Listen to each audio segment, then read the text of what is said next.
بسم اللہ الرحمن الرحیم نحمدہ ونصلی علی رسولہ الکریم اما بعد فاعوذ باللہ من الشیطان الرجیم بسم اللہ الرحمن الرحیم الم تر الی الذین یزعمون انہم آمنوا بما انزل الیک وما انزل من قبلک یریدون ان یتحاکموا الی الطاغوت وقد امروا ان یکفروا به ویرید الشیطان ان یضلهم ضلالا بعیدا آمنت باللہ صدق اللہ مولانا العظیم وبلغنا رسولہ النبی الکریم الامین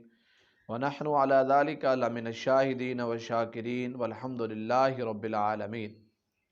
ان اللہ وملائکتہ یصلون علی النبی یا ایہا الذین آمنوا صلوا علیہ وسلموا تسلیما الصلاۃ والسلام علیک یا سیدی یا رسول اللہ وعلی آلک واصحابک یا سیدی یا حبیب اللہ۔ بندہ پروردگارم امت احمد نبی دوست دار چار یارم تابع اولاد علی مذہب حنفیہ دارم ملت حضرت خلیل خاک پائے غوث اعظم زیر سایہ ہر ولی۔ اللہ رب العزت کی حمد و ثنا آقا علیہ الصلوۃ والسلام کی بارگاہ عالیہ کے اندر ہدیہ عقیدت عرض کرنے کے بعد مالک کائنات کی بارگاہ میں عرض ہے اللہ جل جلالہ عم نوالہ ہم سب کو قرآن سنت کی سمجھ عطا فرمائے اور ہم سب کو قرآن و سنت کے نظام کو قائم کرنے اور اسے قبول کرنے کی توفیق عطا فرمائے۔ مالک کائنات نے قرآن مقدس کے اندر ارشاد فرمایا الم تر الی الذین یزعمون انہم آمنوا بما انزل الیک وما انزل من قبلک، کیا محبوب آپ نے ان لوگوں کو دیکھا جو یزعمون بزعم خویش یہ دعویٰ کر رہے ہیں کہ وہ جو کتاب آپ پر نازل ہوئی اس پر بھی ایمان لاتے ہیں اور جو آپ سے پہلے نازل کتابیں ہوئیں وہ ان پر بھی ایمان لاتے ہیں۔ آیت کے اس حصے تک جب ہم دیکھتے ہیں آج کے دور کا جائزہ اور مطالعہ بھی کرتے ہیں اور اس کو بنظر غائر دیکھتے ہیں تو ہمیں ایک چیز تو بہترین طریقے سے نظر آتی ہے۔ آج کل ملکی نظام کو چلانے کے لیے ایک مخصوص طبقے کی مخصوص طریقے پر ذہن سازی ہوتی ہے، مخصوص ایجنڈے پر انہیں تعلیم دی جاتی ہے اور انہیں اس بات کی طرف پھیرا جاتا ہے کہ تم اس راستے پر چلو گے تو تم ملک و قوم کی خدمت کر سکتے ہو، اس کے علاوہ نہیں۔ اور جب دیندار طبقہ یہ بات کرتا ہے کہ اپنے ملک کے اندر استحکام اور امن چاہتے ہو تو پھر نظام مصطفیٰ اور نظام خدا لے آؤ، تو دوسرا طبقہ سوچ میں پڑ جاتا ہے کہ یہ لوگ جن کو ایک مخصوص جگہ پہ ہونا چاہیے، ایک مخصوص دائرہ کار کے اندر رہنا چاہیے، جن کو محراب و منبر تک رہنا چاہیے، نمازیں پڑھیں، اذانیں دیں، مسجد میں بیٹھیں، درس دیں، ان کو کوئی مسئلہ نہیں ہے اور اسی طریقے پر چلے جائیں، ان کی سیاست کے اندر، ان کے معاملات کے اندر یہ بندے، یہ طبقہ روڑا نہ اٹکائے تو بالکل خوش نظر آتے ہیں۔ لیکن جیسے ہی وہ نظام کی بات کرتے ہیں تو دوسرا طبقہ اس دیندار طبقے کے لیے وبال جان بن جاتا ہے۔ وہ کہتے ہیں کہ انہوں نے نظام کی بات کیوں کی ہے، نظام کی بات ان کو نہیں کرنی چاہیے تھی، ان کا جو کام ہے وہ یہ ہے مسجد میں رہیں، مدرسے میں رہیں، بچوں کو پڑھائیں، بس وہاں تک محدود رہیں، ہو سکے تو ہمارے لیے، ہو سکے تو جو دوست ان کے پاس ہیں ان کے لیے دعا کر دیں، دعا تک، دم تک، تعویذ تک، یہاں تک محدود رہے۔ اور وہ نظام مصطفیٰ کو اس لیے اوپر آنے نہیں دیتے کیونکہ ان کو پتہ ہے اس نظام کے آنے کے بعد جیسے اللہ رب العزت کے گھر اور مدینۃ المنورہ کے اندر ایک انقلاب برپا ہوا تھا، یہاں بھی ہو سکتا ہے۔ یہاں جو غریب پسا جا رہا ہے، جس غریب کے لیے کوئی پرسان حال نہیں ہے، وہ غریب ایک امیر کے ساتھ کھڑا ہوگا اور نبی علیہ الصلوۃ والسلام کے فرامین اللہ کے قرآن کے حکم کے مطابق دونوں کو برابر کے حقوق ملنا شروع ہو جائیں گے۔ اور یہ طبقہ چاہتا ہی نہیں ہے کہ یہ لوگ اوپر آئیں اور آ کر ہمارے سامنے بیٹھے اور ہمارا سامنا کریں، بلکہ قرآن تو یہی کہتا ہے اور سنت مصطفیٰ تو یہی کہتی ہے، قانون خدا یہی کہتا ہے کہ تم ایسا کرو جو غریب طبقات ہیں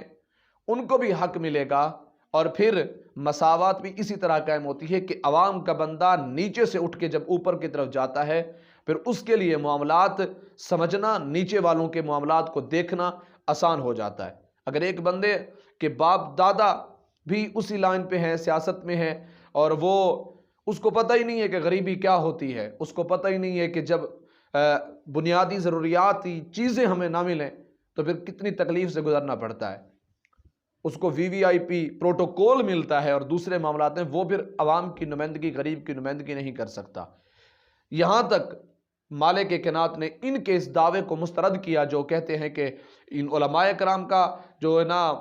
اس کے اندر سیاست کے اندر کوئی کام نہیں ہے، یہ مساجد اور مدارس کی بات کریں وہاں تک محدود رہے، اس کے علاوہ نہیں۔ اور اس قرآن سے وہ آیات بالکل چھوڑیں، ان کو تو پڑھے ہی نہیں جہاں پہ نظام کو چھیڑنے کی بات آئی ہے اور جہاں پہ نظام مصطفیٰ کو، اللہ کے قانون کو لاگو کرنے کی بات آئی، وہ اس نظام کے خیر خواہ نہیں ہے، نظام مصطفیٰ کے۔ اب قرآن مجید کیا کہتا ہے؟ قرآن مجید کہتا ہے کہ الم تر الی الذین یزعمون انہم آمنوا بما انزل الیک وما انزل من قبلک، کہ یہ بات تو وہ کرتے ہیں جب ان سے کہا، وہ کہتے ہیں خدا کو تو ہم بھی مانتے ہیں، آپ کو بھی مانتے ہیں، آپ سے پہلے رسولوں کو بھی مانتے ہیں، ہر چیز پر ایمان لائے، قرآن پاک پر ایمان لائے، دعویٰ زبان سے یہ ہے۔ اللہ کہتا ہے یریدون ان یتحاکموا الی الطاغوت، لیکن ان کے دل کے جو ارادے ہیں وہ کیا ہیں کہ وہ حاکمیت جو ہے نا شیطان کی چاہتے ہیں، طاغوت کی چاہتے ہیں۔ وہ رب العالمین کو زبانی کلامی ماننے کے دعوے کرتے ہیں، لیکن حاکمیت ان کے دل کے ارادے سے جو بات چھلکتی ہے وہ یہی ہے، کہتے ہیں کہ اللہ کا کوئی قانون نہیں ہونا چاہیے، مصطفیٰ علیہ الصلوۃ والسلام کا قانون نہ ہو، قانون وہی ہو جسے ہم بنائیں، ہم نافذ کریں، ہم لاگو کریں، ہماری بات سنی جائے اور ہمارا نافذ کردہ قانون پوری انسانیت کے اوپر نافذ العمل ہو جائے۔ دراصل یہ قانون ان کا نہیں ہوتا، یہ قانون شیطان کا ہوتا ہے، ورنہ بندہ کیا ہوتا ہے؟ بندے کی اوقات ہی کیا ہوتی ہے؟ بندے کو تو چاہیے جیسے مالک کائنات نے اسے کہا کہ تم میرے سامنے سر تسلیم خم کر دے، وَيُسَلِّمُوا تسلیما، تسلیم کر ایسے جیسے تسلیم کرنے کا حق ہوتا ہے، یعنی صرف نماز روزہ عبادات کی بات نہیں ہے، فرمایا کہ اس نظام کو بھی قبول کرو جو نظام مالک کائنات نے تمہیں عطا فرمایا ہے۔ اور پھر یہ بات یہ نہیں ہے وَيُرِيدُونَ أَن يَتَحَاكَمُوا إِلَى الطَّاغُوتِ، اب وہ سوال کرتے ہیں کہ یہ تو ایمان کے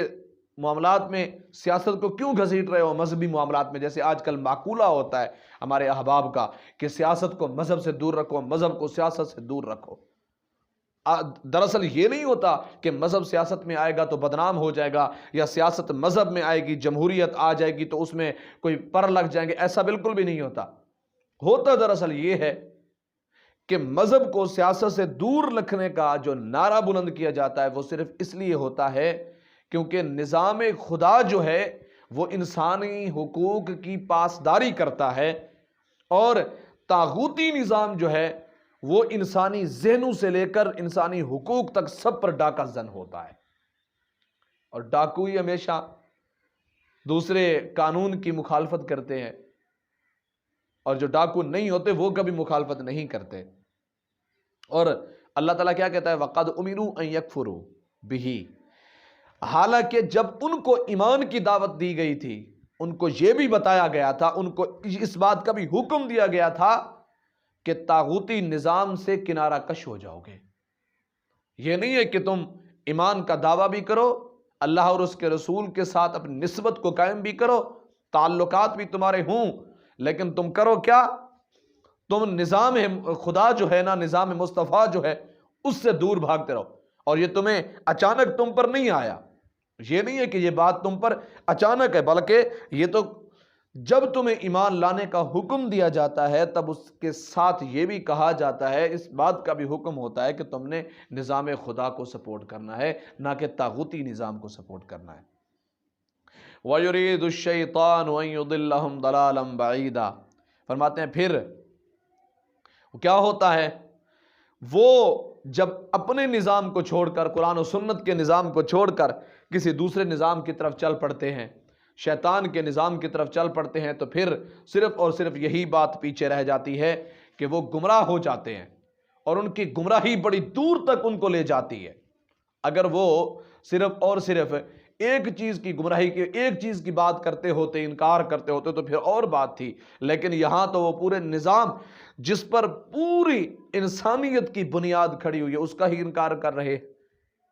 لہٰذا فرمایا کہ وہ بہت دور تک، اور شیطان انہیں ان کے گمراہ کرنے کا، دور تک گمراہ کر کے لے جانے کا ارادہ کر رہا ہے، اور ارادہ کر لیا ہوا ہے اس نے، اور ان کو وہ لے جائے گا۔ اب ذرا ایک اور آیت کریمہ ہے جہاں پہ اللہ رب العزت نے اپنے محبوب علیہ الصلوۃ والسلام کے بارے میں اور اسلامی نظام کے بارے میں بڑے ہی خوبصورت الفاظ کے اندر امت مصطفیٰ صلی اللہ تعالی علیہ وسلم کو حکم دیا۔ کیا کہا؟ فرمایا فلا وربک لا یؤمنون، محبوب تیرے رب کی قسم وہ اس وقت تک مومن نہیں ہو سکتے حتی یحکموک فیما شجر بینہم، جب تک اپنے اختلافات کے اندر آپ کے فیصلے پر ایمان نہ لے آئے، آپ کے فیصلے کو مان نہ لیں، تب تک وہ مومن نہیں ہو سکتے۔ یعنی اگر ہم نے نماز روزے کو ہی کامل طریقے پر، جو کہ عبادات ہیں، صرف انہی تک ایمان کو محدود کر کے رکھا ہے، اور فیصلہ جو مصطفیٰ علیہ الصلوۃ والسلام کا ہے، جو نظام اللہ رب العزت کی ذات کا ہے، اس کو نہیں مانا، تو پھر کیا ہوگا؟ فرمایا کہ پھر وہ مومن ہو ہی نہیں سکتے، ان کے ایمان کے اندر بھی کجی ہے، لہٰذا ان کے ایمان اگر کامل ہونے ہیں تو پھر ان کو آپ کا فیصلہ ماننا پڑے گا۔ فیما شجر بینہم، اپنے مشاجرات کے اندر جب ان کے اندر اختلاف ہو گیا، جھگڑا ہو گیا، یہ کام کرنا ہے کہ نہیں کرنا، آپس کے اندر کے اختلافات کو کیسے سلجھانا ہے، اس کا حل اسلام نے عطا فرمایا ہے۔ اچھا ایک بات اور بھی ہے، اسلام صرف اور صرف کسی محدود دائرے کے اندر رہنے کا نام نہیں ہے۔ انسان کی بنیادی ضروریات سے لے کر اس کی سوشل اور پرسنل معاملات کو دیکھتے ہوئے اسلام نے ایک وسیع تر جو ہے نا اپنا ایک راستہ بنایا ہے، اور امت کو کہا ہے کہ یہی اہدنا الصراط المستقیم صراط الذین انعمت علیہم غیر المغضوب علیہم ولا الضالین کا مصداق ہے، اسی پر چلو، دعا بھی کرتے رہا کرو ساتھ ساتھ۔ فرمایا کہ ثم لا یجدوا فی انفسہم حرجا مما قضیت ویسلموا تسلیما، اور پھر نظام کو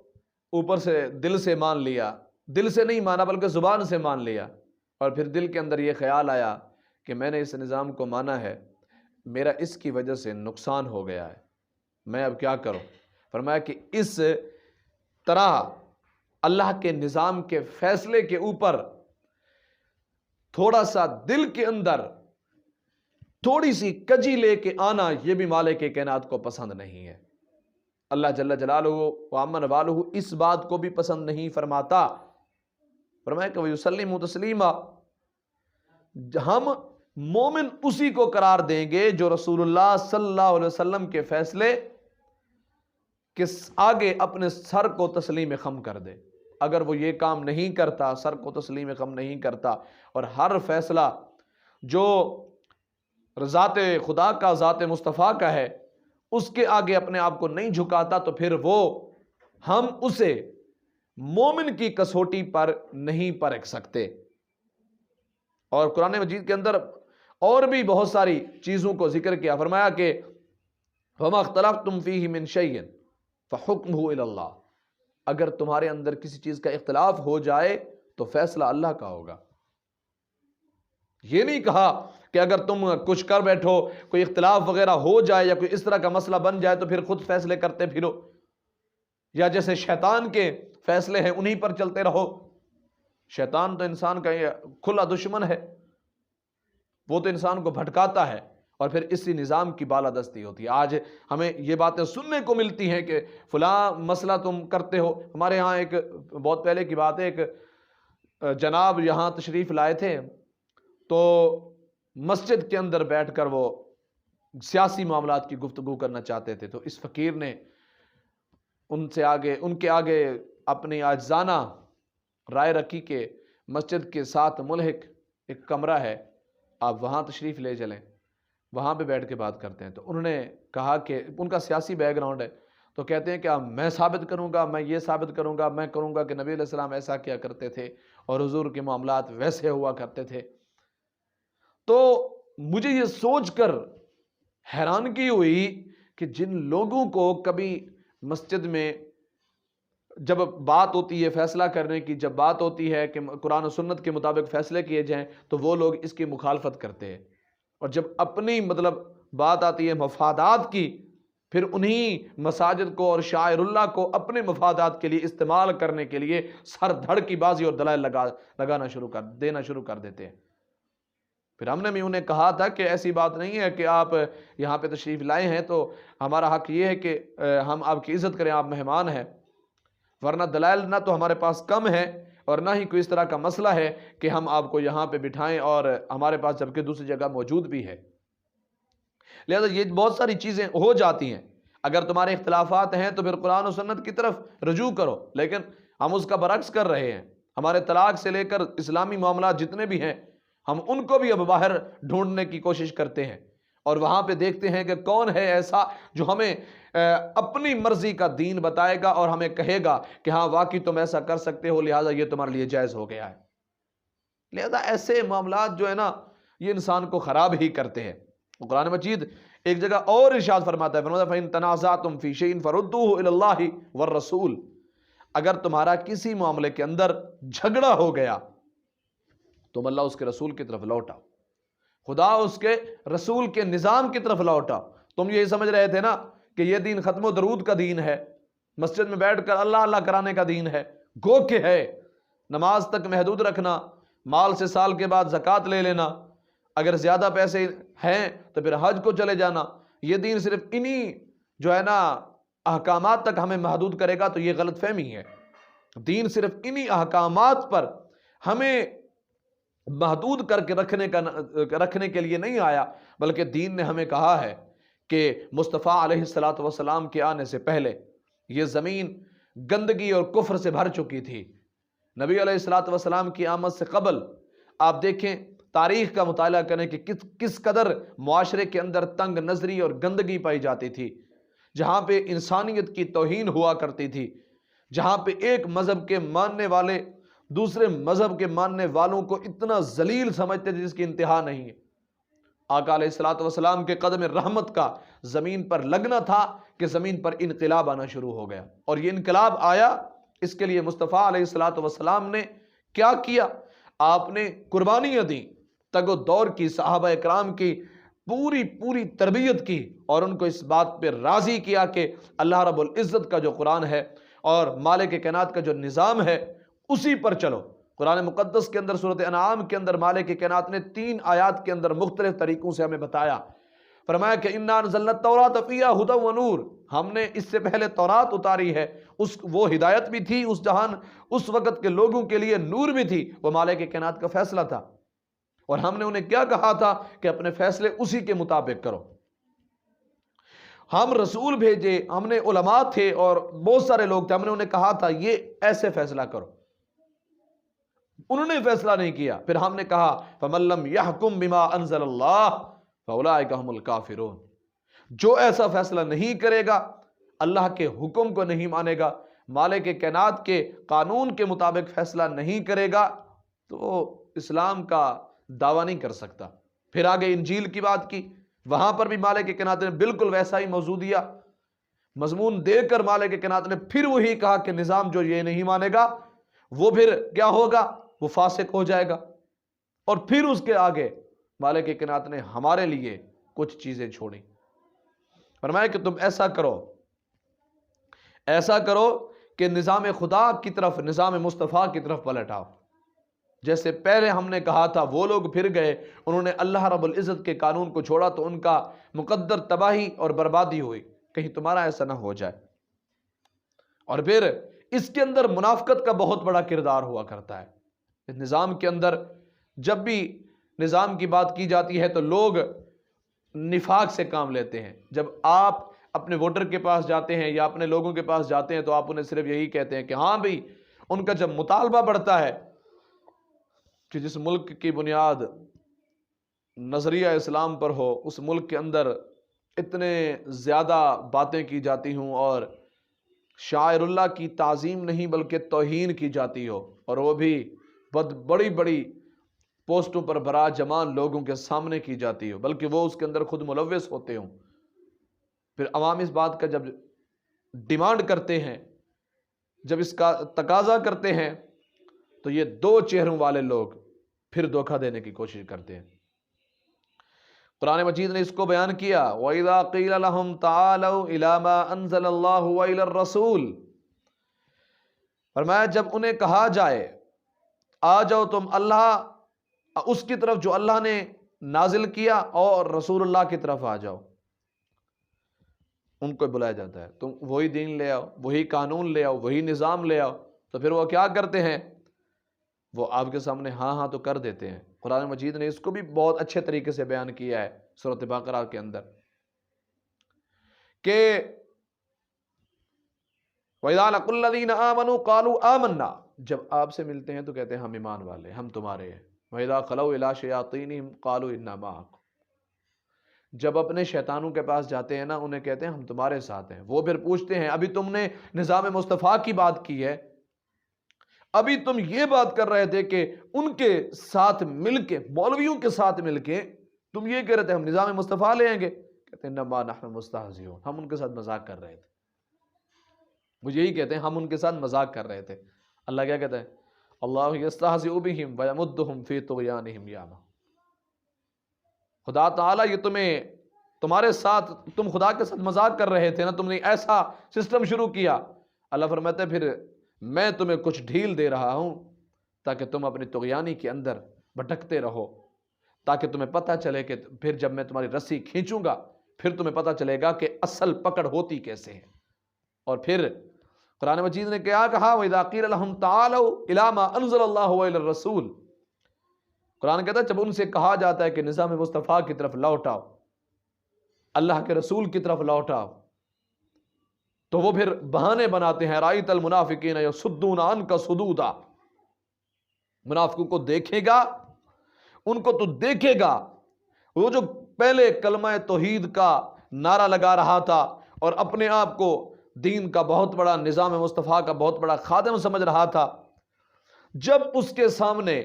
نظام مصطفیٰ کی جو ہے نا عملی تصویر کا جامہ پہنانے کا وقت آیا تو وہ پیچھے ہٹ گیا۔ وہ دل میں اسے جو ہے نا برا جانتا تھا، اس لیے وہ الٹے ہو کر چل پڑا۔ رأیت المنافقین، تم منافقوں کو دیکھے گا، یصدون عنک صدودا، وہ الٹے بھاگ جائیں گے، یہاں سے نکل جائیں گے۔ اور یہ کبھی بھی اللہ تعالیٰ نے مومن کی شان نہیں رکھی، یہ شان منافق کی ہے کہ وہ نظام مصطفیٰ کو قبول نہیں کرتا۔ اگر عوام نہیں کرتے تو عوام ہی منافق ٹھہرے، اگر خواص نہیں کرتے تو خواص ہی منافق ٹھہرے۔ قرآن مجید کا یہ حکم ہے اور اس کو ماننا ہم سب کے لیے لازم ہے۔ اور دوسری آیت کے اندر اللہ نے مومن کی بھی عظمت بیان کی ہے جو نظام مصطفیٰ کی بالادستی کے لیے کام کرتا ہے، جو نظام مصطفیٰ کے نفاذ کے لیے کوششیں کرتا رہتا ہے، گو کہ وہ اپنی زندگی میں نہیں کر پاتا، گو کہ وہ اپنی زندگی میں یہ اپنی جو ہے نا کوشش کو، محنت کو عملی جامہ نہیں پہنا سکا، لیکن مالک کائنات کبھی اسے بے آسرا نہیں چھوڑتا۔ اس کی کوشش کے عوض اللہ رب العزت اسے بالضرور نوازے گا، اس بات سے کہ مالک کائنات نے کہا کہ تو نے جو کوشش کی ہے میں اس کا بھی تمہیں صلہ عطا فرما دوں گا۔ ہمارے بزرگ علماء کرام، علامہ شاہ بن نورانی صدیقی رحمۃ اللہ تعالی علیہ، علامہ عبدالستار خان نیازی رحمۃ اللہ تعالی علیہ، انہوں نے بہت بڑی محنت کی، کوشش کی، بڑی بڑی قربانیاں دیں، سزائیں، جیلیں، بہت بڑی قربانیاں دی ہیں، اور وہ نظام مصطفیٰ کے لیے ہی کوششیں کرتے رہے، اپنے لیے تو کبھی کی ہی نہیں ہے۔ ایک تو وہ تھے جنہوں نے کبھی شادی نہیں کی، دوسرے وہ تھے جن کا کرائے کا مکان تھا، انہوں نے صرف اور صرف نظام مصطفیٰ کے لیے کام کیا۔ اور پھر قرآن مجید کیا کہتا ہے؟ انما کان قول المؤمنین اذا دعوا الی اللہ ورسولہ لیحکم بینہم ان یقولوا سمعنا واطعنا واولئک هم المفلحون۔ مالک کائنات کہتا ہے کہ اللہ تعالیٰ مومنوں کی شان بیان کرتے ہوئے ارشاد فرماتا ہے، مومن کی شان یہ ہے کہ جب ان کو اللہ رب العزت کے اس کے رسول کی طرف بلایا جاتا ہے، کیونکہ ان دونوں کا معاملہ ہی ایک ہے۔ کیا کہتے ہیں؟ اذا دعوا الی اللہ ورسولہ، اللہ اور اس کے رسول کی طرف انہیں بلایا جاتا ہے، کیا کرتے ہیں؟ لیحکم بینہم، تاکہ یہ دونوں ذاتیں ان کے درمیان فیصلہ کریں۔ کیا کریں؟ لیحکما نہیں، لیحکما کہا مالک کائنات نے، دونوں فیصلہ کریں۔ اب یہ جب ضمیر آتی ہے تو پھر اس کا مطلب یہ ہوا کہ تقسیم کرنے کی بھی کوشش نہ کی جائے، نظام مصطفیٰ دراصل نظام خدا ہی ہے، ٹھیک ہے؟ کیا کہتے ہیں؟ ان یقولوا سمعنا واطعنا، فوراً کہتے ہیں ہم نے سنا اور ہم نے اس کو مان لیا۔ یہ نہیں کہتے کہ ہم کیا کریں گے، کہیں ایسا نہ ہو جائے کوئی دوسرا طبقہ نہ آ جائے، معاملات آگے نہ چلے جائیں، معاملات پیچھے نہ چلے جائیں، ہمارا یہ ہو جائے گا، ملک کی معیشت کمزور ہو جائے گی۔ ہم نے انٹرنیشنل معاملات کو دیکھنا ہے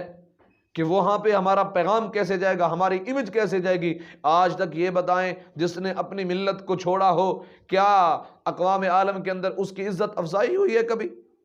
ایسا کبھی نہیں ہوا۔ جس نے اپنی ملت کو چھوڑا ہے، اپنے قسمت کو چھوڑا ہے، اپنے دین کو چھوڑا ہے، وہ کبھی بھی دنیا اقوام عالم کے سامنے وہ کبھی بھی سرخرو نہیں ہوا، شرمندہ ہوا ہے۔ فرمایا اولئک هم المفلحون، فلاح پانے والے یہی لوگ ہیں، دنیا کے اندر بھی